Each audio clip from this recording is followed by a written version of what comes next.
Will we be able to do like Cadbury's tours, Joe and Sephs popcorn tours? I would love to do that. That would be. You could be like Willy Wonka, stood there with a big stick, welcome everybody in. I can't wait till the moment where I get the Willy Wonka hat on. Yeah, you made it then, right? Yeah, that's it. I'm done. Trials, tribulations, mistakes, barriers, successes and failures. Hear it here firsthand from those that have grown billion-dollar businesses to those that are just starting out. Winner of the Campaign Publishing Award for Best Business Podcast in the UK, Success is in the Mind is the only place where you can get a sense of business reality in a world full of idealism. Everyone claims to be an entrepreneur, but can everyone live up to the title? What does it take to start a business, to get your product into a high street store or grow a well-managed team? I'm Oliver Bruce, founder and entrepreneur myself. Join me as I interview business leaders and founders from across the globe, delving into what makes them tick, their differentiators and intrinsic motivators. This is Success is in the Mind. Success is in the Mind is proud to be sponsored by Coronation Wealth Management, a professional service providing tailored financial advice to business owners, entrepreneurs, managers and clients looking to grow and protect their wealth or reach their financial goals. The team at Coronation Wealth provides services including retirement, investment, protection and business planning. To find out more, go to coronationwealth.co.uk. On this episode, we have the Willy Wonka of popcorn, producing the self-proclaimed best-tasting popcorn in the world. Joe and Sephs have over 50 flavours of popcorn, tons of caramel sauces, and over 50 Great Taste Awards. Having been founded in 2010 as a family business, Joe and Sephs are now stocked in Harrods, Harvey Nichols, Waitrose, Selfridges, Wholefoods. The list does go on. If it's possible to sit back and grab a tub of popcorn and listen to a podcast, then this is the one to do it to. Ladies and gentlemen, co-founder of Joe and Sephs Gourmet Popcorn, Adam Sopher. Thanks so much for having me. Adam, before your career in chefing popped off, and you'll see what I did there, your early career post-university was incredibly corporate. You worked for Adam Smith, you worked for the Law International, Deliotte. It kind of didn't really follow the normal route into the kitchen. Why was that? Yeah, it's really interesting. Well, maybe if I give you a bit of context as to why on earth popcorn, because popcorn really started from my dad making us popcorn when we were kids. And so it was sort of this really left field idea for a business that was sort of always humming away in the background as I was doing all those different jobs. I sort of started my career in Deliotte, quite a big company, moved to Dixons who own Currys, and a bit of a smaller business, but still had this sort of nagging frustration of working really hard, but not really getting to see the results of all the work that I was putting in. It was in the sort of 3 years into that role where myself and my parents and my brother as well at the time went, well, we've got this amazing popcorn recipes that my dad had made us for years. Mm-hmm. Why don't we set this up as a business? And it was almost all the sort of pieces aligned. My mum had been a stay-at-home mum, was eager to get into the workforce, and my dad was really excited about his recipes. So yeah, it was a sort of stars aligning moment. Because, I mean, as a child then, were you kind of an angel child? Because a lot of people wouldn't necessarily be able to go to business with their parents. I know my parents would run a mile if I said, let's go and work together. But were you pretty good as a kid? I wouldn't say I was a bad kid, although my parents would say the absolute opposite. But what was really interesting about the relationship, in particular with my dad, was he doesn't really enjoy sport, and therefore the kind of the common theme of kind of our hobby together was like we're both really passionate about business. And so we would always talk about other businesses, and even when I was at school, and I sort of I set up a tuck shop and undercut the school tuck shop from my locker. Was it a boarding school then? No. It was a day school, but they had a sort of tuck shop thing. I don't know why. You can go and buy, rubbish sweets for £1 or whatever, and get yourself far too overweight. Did you make money, profit, or was it just break even? No, it was. It was quite profitable. In particular, I remember going to Costco at the weekend. And buying a whole load of Haribo or whatever it was at the time, and bagging it up from the big tubs into sort of little portions. And yeah, so you almost had like a wholesale purchase, and then you actually did mark it up. So it was pretty. Yeah, we make it, which shows you how much money the school tuck shop made. It was outrageous, and so even through all those sort of little things that I did, I guess on my path to this, he was always quite supportive about it. And so so I guess we had that sort of that theme in our relationship of really enjoying business, and so it didn't. It was a tough kind of first 6 months learning how to speak to your parents in a work way, and in particular vice versa. They've always told you what to do, and you've done it, as a kid, or not, and got into trouble. And but to have that sort of two-way relationship where it worked took a bit of time to adjust. But once we got there, there is no better kind of partnership, because you totally trust each other, and you're totally aligned in terms of what you're trying to achieve. But in terms of going into the corporate world then, because obviously you clearly had some entrepreneurial flair when you were a kid. You clearly were interested in business, but you still spent, a good couple of years, nearly 10 years in the kind of corporate sphere, and did some exciting stuff. You worked for Dixons, but then you decided to kind of throw the towel in and pick up the apron in the kitchen sort of thing. And, why bother going and working for somebody if you had that flair from an early age? I think it was a really interesting. I don't know. You listen to podcasts and some entrepreneurs who will talk about their sort of journey to entrepreneurship, and they will always sort of go. Well, most of the time they'll probably talk about how it was a relatively easy decision, or how it how it happened quite naturally. To be really honest, it was something that really troubled me for quite a few years, because I'd gone to university, I'd done all this good stuff, got a good degree, worked really hard. I was like, well, I've got an opportunity here to go and get a really good graduate job, which pays me for a good amount of money. I can have a good life, or I can go and risk it all now and miss out on all of the kind of all this hard work in my head at the time wouldn't have paid off. So there was I felt a lot of pressure, not from anyone else, but to myself, to go down that graduate path and kind of work in bigger companies, etc. And actually, I do think it was the right thing to do, even regardless of whether this was to sort of come along later, because a lot of my network has come from those companies. A lot of my friends have come from those businesses, and a lot of my kind of just being able to lead a team in a much better way, having had some experiences elsewhere, has come from that. So yeah, I don't regret any of it at all. But the reasoning for then quitting all of that and doing this was it was almost it was the right time of, actually I really want to do this, and now is a really good time. Kind of, I managed to put away enough savings that by renting out my second room in my flat, and I could, I worked out I could survive for a year without a salary, and so all those different things. I'd made sure I'd sort of planned it enough that I could do it. So, because what did your parents say? Because you were traveling back and forth from the US, bringing back sweets, bringing back goodies, that kind of thing. But then you decided, actually, I could probably do this better. And when you went to your dad and said, I think we should go into the popcorn business, you used to make popcorn as a kid for us, what did they say? Because you'll have been on a decent salary. They'll have, what will they have said? Get crack on, chuck it all away? Or did they say, actually, no, think about this? They thought I'd lost the plot. They were kind of right. Yeah, and because so the context was back in 2010, right? There was, when we started the business, there was no popcorn in the UK, didn't really exist, but besides one big brand who makes lots of cheap toffee popcorn, and also lots of kind of cinema stuff.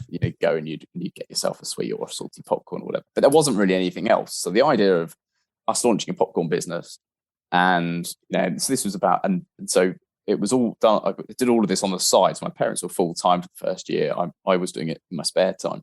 And the idea of then at that point, jacking in the job and going and joining a popcorn business that wasn't really, I think at the time we had one listing at Selfridges, and that was it. So that was one of your first listings, was Selfridges?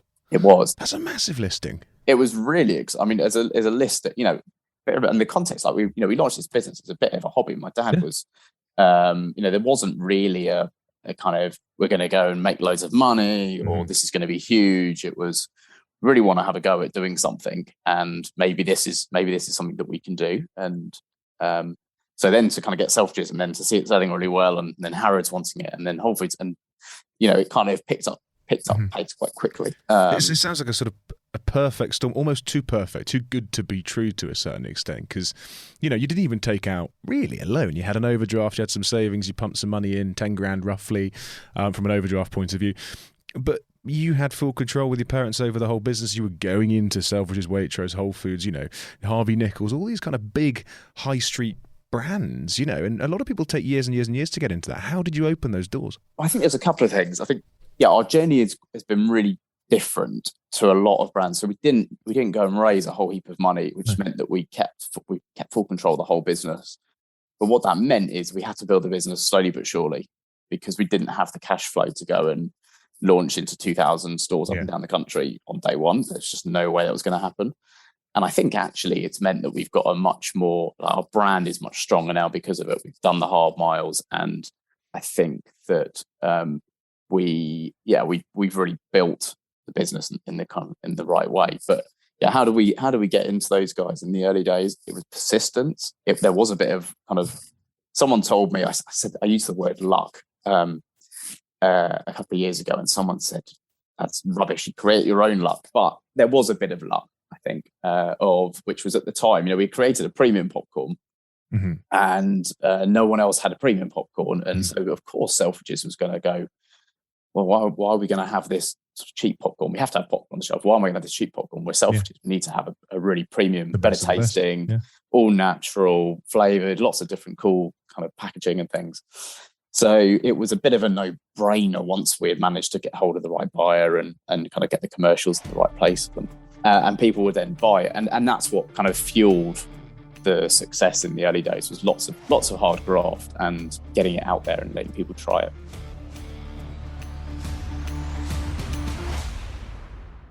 So Adam, I suppose one of the most obvious questions quite a few people might be wondering is, how did you actually name it, and why did you name it Joe and Sephs? I think there's some kind of connotation to your dad there, isn't there? Yeah, so the branding is a play on his name, basically. So he is the guy that kind of makes our popcorn, created the recipes as when we were kids, and his name is Joseph. So it's literally his name, dreadfully split into two. And actually, for those that are watching, you'll see the logo behind me. The clue that Joe and Seph is in fact Joseph, one person, is it's the same hat upside down, the top hat and the chef's hat when they're flipped over, signifying that actually it's the same hat but worn by two different personalities as part of the same person. Do you know, I was looking at that earlier going, okay, they're both male hats, so maybe there is some connotation there, but it never occurred to me that actually, looking at it now, it is the same hat. And just to paint a picture, you've got an "and" in the middle of it as well, so it's Joe and Sephs. But being dyslexic, I thought that's how you spelt Joseph, so evidently I'm wrong.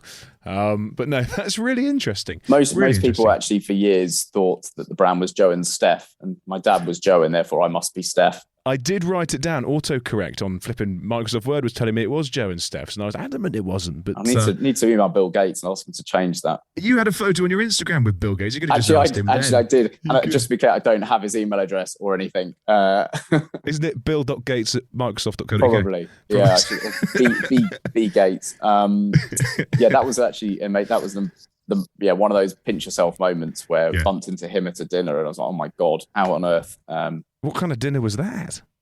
It was because we do an awful lot of exporting. Right. I somehow got an invitation to a dinner where there was lots of different people in the world of export, and he was there along with some really kind of other crazy influential people in the world. And I was obviously right in the corner on the. Oh, you weren't sat on the table with him? Away from him, yeah. Probably because they knew I'd ask him for a picture, and.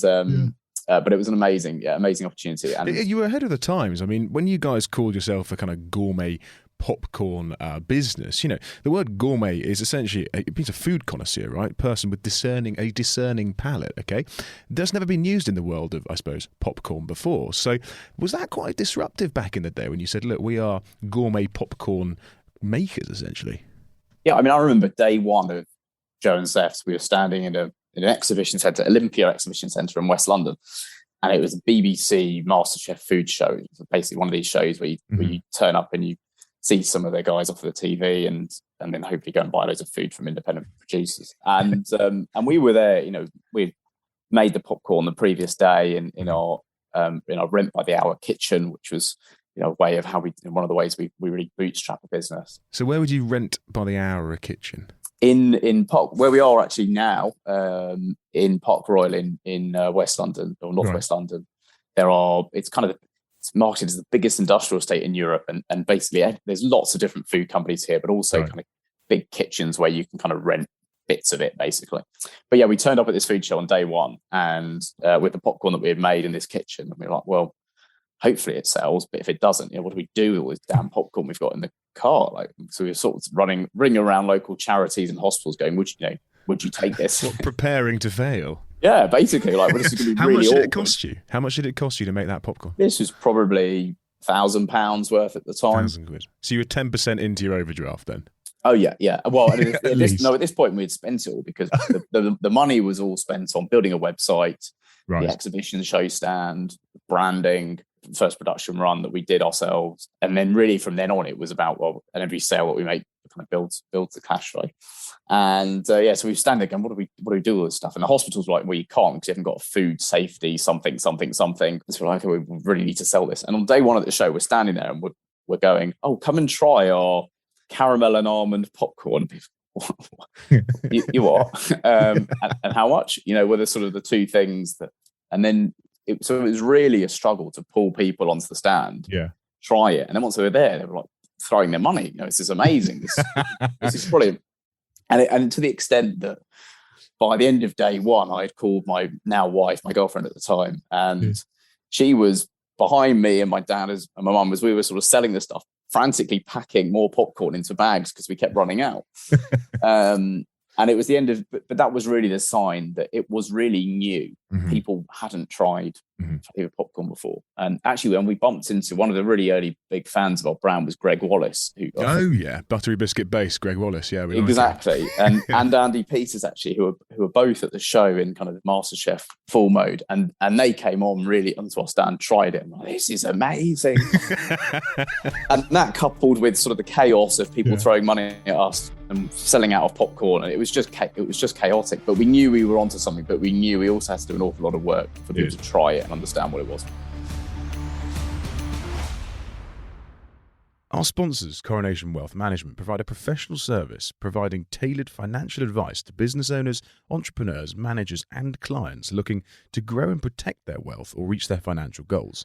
This is how Coronation Wealth helped a co-founder and director in the food and drink sector. Being a new co-founder, Coronation Wealth are helping us to understand what we can do with our business and advising us on business financial planning. Personally, looking at mine and my husband's investments and retirement planning is also a stress reliever. Coronation Wealth Management LLP is an appointed representative of and represents only St James's Place Wealth Management plc, which is authorised and regulated by the Financial Conduct Authority for the purpose of advising solely on the group's wealth management products and services, more details of which are set out on the group's website www.sjp.co.uk/products. So in America, they've obviously got elements or sweets like this or popcorn similar to this. Why bother doing it yourself in the UK? Why not just drop ship it, mark it up and be done with all the hassle? There was a couple of reasons. Yeah, so America really inspired Joe and Sephs. Mm-hmm. But American, and now having been out there sort of pre-COVID and tried every single popcorn I possibly could in the US, we do something that's really quite different to the American market. So we will never use anything artificial in our popcorn. Mm-hmm. Whilst there's a number of flavourings and colourings used in a number of the premium brands over there, we also want there's certain taste profiles that is much better fit in Europe than in America, right? And size of product and various other things. And so we couldn't find anyone in the UK or the US or anyone who would make Joe and Sephs for us. And that was why we now have our own big kind of dedicated production kitchens where we make all of our popcorn ourselves. We had no choice in the early days to make it ourselves in the way that we wanted and in the flavour range that we wanted, in the packaging that we wanted. But how do you go about when you start a business, specifically in the food industry? And we had Mel Goldsmith from Smith & Sinclair come on our podcast in Series 1. Now, she's amazing, she's brilliant, she's sold out now, but her flavours, alcoholic, gummy bears essentially, or gummy sweets, are so unique. Similar to your flavours, you've got mac and cheese, you've got gin and tonic, there's some wacky things out there. But how the hell, when you're starting a business, do you go about taste testing and coming up with the right flavours? Do you have to hire someone to do that, or do you just chuck it in a bowl and hope for the best? It's interesting. If you want to outsource your kind of production to someone, then there's probably a bit of the first point you made there. But if you're making it yourselves like we are, we can do the second. It is okay. And I remember, the creation of so we created the world's first alcoholic popcorn. And this was, you thought caramel and almond popcorn was ahead of its time in 2010. Gin and tonic popcorn in 2013 was what on earth kind of territory. And properly alcoholic. Yeah, so we poured real London gin into the popcorn and tonic water. So how many pieces of popcorn would I have to have a session? A lot, because otherwise we couldn't sell it to you. But it was and it was the first and the creation of that popcorn came about because at the time we really wanted to work with this group of sort of 5 bars, or I think it was 10 bars in London, They said, we need something really cool and different for our summer season. What can you do? And I was sat in the bar in one of their bars in London and sort of looking around, and there's a bottle of gin just in the corner. Maybe we can. Walked out the meeting, rang my dad. I said, you don't have to have a bottle of gin lying around you. And kind of concerningly, he said, yeah, I've got one in the office. I said, well, let's see if we can make it. And he spent one of his nights where he just didn't sleep, and he was like, I'm gonna make this gin popcorn. Good. And by the morning we had a gin popcorn and sent it to the customer. This was amazing, and that was it. That was the beginning. And now you have to, now we're bigger, and we've got a brand, and that we don't want to make sure we get anything too wrong. We obviously will get feedback on it, and sure, and test it a bit more. But at the time, it was genuinely really let's do it quickly and be first. From a structural point of view, and you said that obviously in businesses prior to joining, or indeed starting your Joe Sephs business, you knew about structure. You were in a business with structure. Has that massively helped with how you structure your business? Now you've got 60 staff, and your dad's in the kitchen, I'm sure, with other people. What is your role now, and how do you actually delegate and drive that business forwards?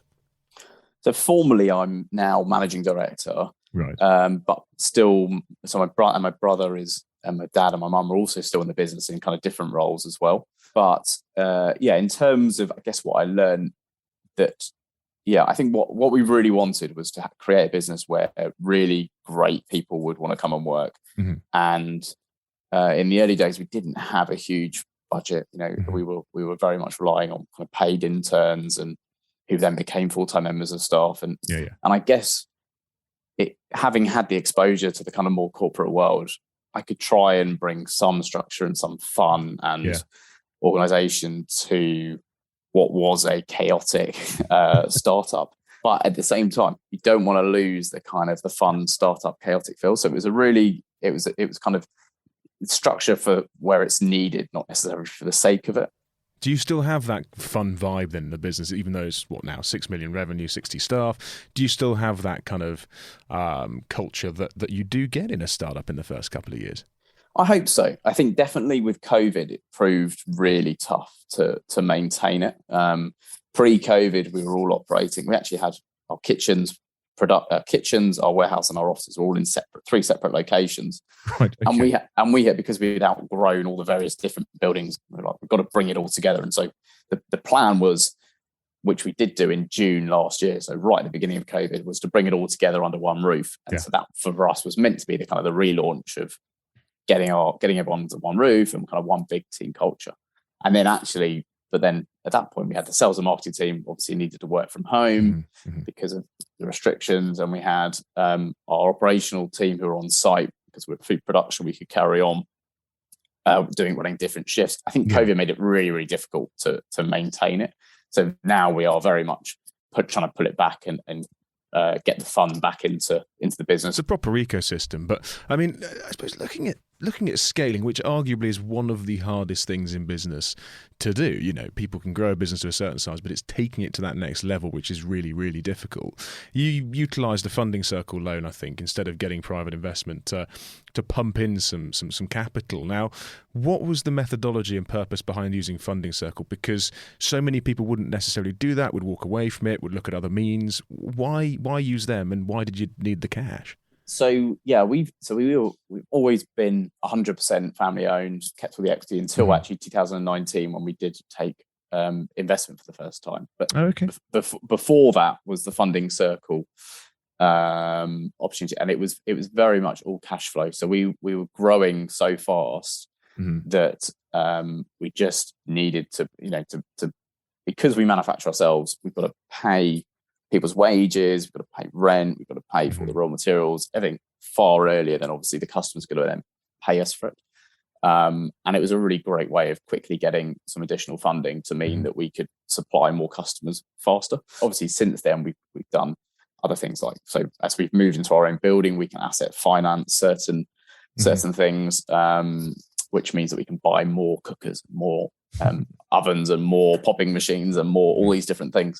But yeah, it's always about cash flow and making sure that we've got the ability to continue to grow in a sort of stable way. So how did you get from, I'm assuming a kind of low, a couple of 100,000, maybe £1 million turnover, to the 6 million threshold that you're currently at now, by just, and you've got 50 flavours of popcorn is a lot of flavours of popcorn, but you must have to sell a shed load to turn over that kind of revenue. Now, was there a point where you could just see it growing exponentially year on year, or was it a fairly manageable and sort of slow growth over the last 10 years? In the first few years, we were sort of doubling to tripling every year, but you were going off relatively small amounts, right? Yeah. So 400,000 to, it's 100,000 to 400,000, 400,000 to 1 million, something like that. And it was, which is an awful lot of bags of popcorn, like you say. Like, wow, we were going from a rent by the hour kitchen to like, how the hell do you make? We went from 100 bags on the shelf in Selfridges, that was the first order, right, to then they ordered 1,000 bags. That was kind of a jump. And then they're like, well, how do you then supply all these other customers with thousands more? So in the early days, and that was, each additional retailer kind of added a good amount of to the turnover. And then, as we sort of carried, as we sort of then carried on over the following years, it was 40% growth a year, 30% growth a year as it became a bit bigger. So nice amount of growth, but nothing that sort of challenged the cash flow, I guess. And in a way, we were forced to do this because the UK at the time was still not ready for gourmet popcorn. No. And so we did a lot of export sales where there were some countries around the world that were much more ready for gourmet popcorn than we were. But as a result, it was very much incremental. It was one country at a time, one retailer at a time, as the popcorn category kind of exploded.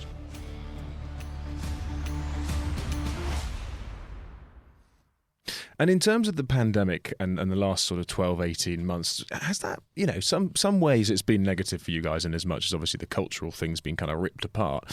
But actually the world's gone online, everything's gone more digital. E-commerce is the way that people have generally transacted over the last 12, 18 months. Have you seen a massive uplift in sales online because of that? Or has it been fairly standard? We saw, so as COVID hit, we had a good amount of business in kind of travels, in the travel space and in cinema and theatre space. And all of that disappeared, right, when COVID hit. And we replaced all of that and more with our online business. So we really have come out of COVID we had a really tough few months as it hit, but we've come out of it far stronger than we went in with a business that trades across other like new channels. We've acquired hundreds of thousands of new customers over the course of the year who have interacted with us directly and had the kind of awesome Joe Sephs customer experience. And all of that has been really good and is what sort of fueled the growth. And actually from a culture perspective, I think whilst it was really tough, what was really fun was all the team, in sales and marketing who were focused on cinemas and theatres and travel. All of us came together as a group and focused on, right, how can we absolutely smash online, which made it quite a kind of fun environment, I think, for people to try and learn new things and kind of build their skill set. Well, looking into you guys, I mean, you guys have done really, really well in terms of branding and sort of marketing online. You're speaking at the Festival of Marketing. You've got 40,000 plus Instagram followers. You're starting to dabble in the world of TikTok. I think you call it amateur TikTok videos on the actual profile. But you're doing a lot of educational pieces of content in terms of actually teaching people how to use different flavours, teaching people how to use popcorn, whatever it might be. Are you seeing that people are wanting to do more how-tos and more learning with flavours at home during the pandemic than ever before? And has that helped you guys go into a slightly different area?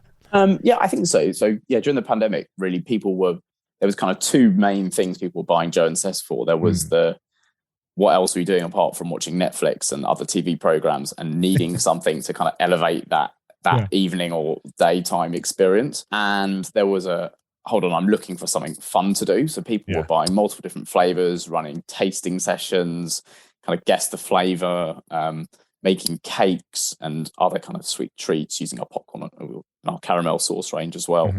And so, there was a lot more kind of occasion about what people were buying for than just, I need a snack. And that, I think, what I love about that is people were then enjoying their bag of Joe Sephs and going, wow, this is great. Yeah. It's going on Instagram, it's going on TikTok or whatever. And really enjoying that moment in time. But how important is being Instagrammable, I suppose, to your brand? Because if, people taking photos, people putting it online, people marketing it for you, user-generated content, massively sort of hot at the moment in terms of as a topic, but you guys seem to get it bang on and people are posting it everywhere. It's the kind of you say so. I think is it really important? In our early days, there was no other way of getting kind of our word out there apart from through channels like social media. And we're really lucky in that the product tastes incredible. And so when people receive it, they're likely to kind of go, wow, this is amazing. So yeah, I do think social is really important. But I think that there are other areas as well, which which now we do a lot more. So PR, we do a good amount in terms of paid adverts on Google, for example. And as well, the most important thing I think is where Joe and Sephs is available in a store, that we're supporting that store and making sure that our products on the shelf looks amazing and it's kind of tempting for people to pick up off the shelf. And so we do a lot more there as well. So what's the future hold for the UK from a popcorn point of view, but Joe and Sephs as a brand? Are you focusing on exporting further and more internationally, or are you very much focused on the UK over the next 12, 24 months? So a bit of everything and everything. So we are focused on the UK and making sure that Joe and Sephs, we create more products that people love and get excited by, and they're available in wherever people want to buy them up and down the country. And then we are also focused on overseas, and there is a whole heap of places around the world that Joe and Sephs is perfect for, and we've never really had the opportunity to kind of launch into them. And we are doing a lot of that. Yeah, they're the two main things that we're doing. And then as a business, we are really focused on making this amazing site in London absolutely the best place in the world, like a world-class popcorn hub, really, and making sure that actually everything we do here is just amazing. And so lots of work, new people and new kit and lots of builders to make this amazing. Will we be able to do like Cadbury's tours, Joe and Sephs popcorn tours? I would love to do that. That would be, you could be like Willy Wonka, stood there with a big stick, welcome everybody in. I can't wait till the moment where I get the Willy Wonka hat on. Yeah. You made it then, right? Yeah, that's it. I'm done. I honestly think that would be, and I would love to do that. And we are one of the few, if only, brands who make popcorn ourselves and sell it ourselves. And I kind of want to tell customers and let them see it and get them excited by it. And you walk into our kitchens and you see the caramel bubbling and the popcorn popping, and it's just the most amazing kind of experience. I think lots of things get in the way of doing that. Health and safety, COVID, and a million other problems. But I hope one day we will. So but for you, Adam, I suppose, what does success, apart from a massive Willy Wonka hat on your head, what does success actually look like? What gets us going is the team. When the team is really kind of, everyone is just smashing what they're doing, that's just brilliant. Especially when we've got a team the size, because we make the popcorn ourselves. We've got a big team of people. A lot of FMCG businesses would just be sort of an office team. So we've got a big team, and actually when they're all really enjoying what they're doing and we're all smashing it, and we've got these big orders going out the door, that is success for me. That is everyone knows what they're doing and excited about what they've just created and what they've done. And I hope that we can just do that more frequently, and that will be, for me, the most important thing. So if I want to go and buy some of your popcorn, I want to sit in front of Netflix and I want to enjoy some caramel flavoured Joe and Sephs popcorn, how do I do that? Where do I find it? You will find Joe and Sephs in most cinemas up and down the country, in a number of good supermarkets, so some Waitrose stores and some Sainsbury's stores, as well as, very important at the moment, online. You'll find us on our website, joeandsephs.co.uk, Amazon, and a big part of our business still as well is all of our independent stores up and down the country, farm shops and delis, high street kind of stores who have supported us all the way along this journey and have probably the best range of Joe and Sephs available anywhere, because they have all of our fun, quirky flavours. We can't end this podcast without a small popcorn joke. So, Adam, thank you very much for popping on the podcast. You see what I did there? Oh, that was so corny. I like that. I do. But on that note, I've been waiting for that moment. Have you got another one? No. That's it. That's about as far as my humour goes. Oh, okay, good. Well, we'll end it there then. Adam, thanks so much for popping on the podcast. Appreciate it, and speak to you soon. Nice to meet you. Thanks so much. Cheers, dude. Thanks for listening to this episode. For more information, check out the description where you can find exclusive video snippets on my YouTube channel, as well as contact details and links. If you've enjoyed this episode, please show your support as always by subscribing. If you or someone you know should be on the show, please email me via oliver@pinpoint-media.co.uk and I promise I'll get back to you. Remember, there's never a good time to start a business, but in business, you should always have a good time. Take care. Success in the Mind is proud to be sponsored by Coronation Wealth Management, a professional service providing tailored financial advice to business owners, entrepreneurs, managers, and clients looking to grow and protect their wealth or reach their financial goals. The team at Coronation Wealth provides services including retirement, investment, protection, and business planning. To find out more, go to coronationwealth.co.uk. This podcast is supported by our media partner, Blocks & PR, who represent some of the most powerful brands within the luxury, lifestyle and fashion sector. Go and check them out at blocksandpr.com.